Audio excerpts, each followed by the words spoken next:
After agreeing to being extradited to the US, Sam Bankman-Fried has been granted bail of $250 million to be paid in bonds.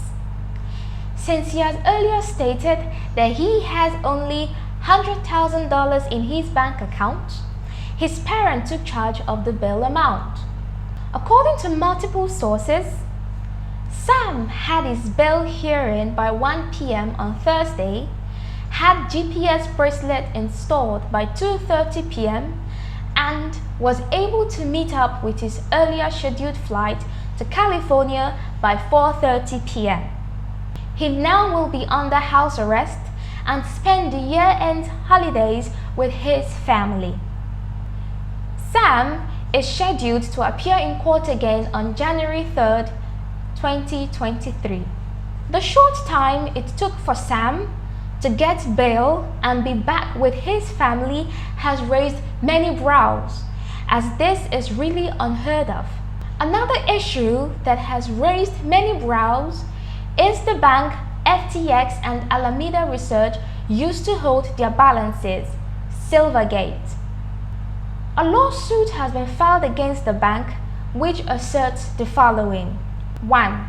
That Alameda and FTX maintained accounts with Silvergate. 2.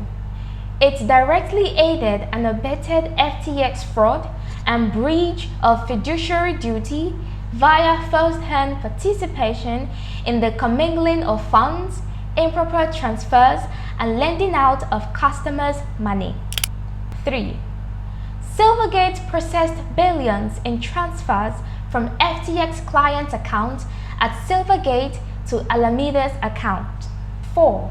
Silvergate accepted deposits from FTX investors intended to be stored, traded, or cashed out that Bankman-Fried's directions were wired straight to Alameda's bank account and misused.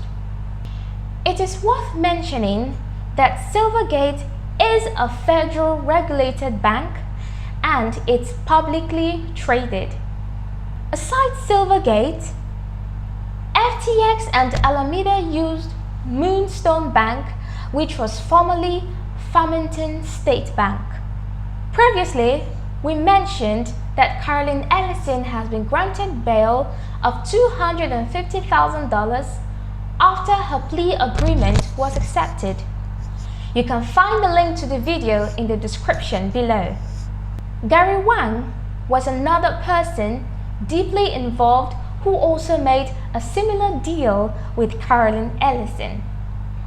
Finally, for this update, contrary to what Sam has been saying in the many Twitter spaces he has spoken on and the puff piece articles written about him, Sam actually owns 90% of Alameda Research, with 10% of the company owned by Gary Wang. Every decision was either made by Sam or vetted by him. It was at his approval that a backdoor was made into customers' accounts on FTX where money was being moved to Alameda, that is Sam Bankman-Fried.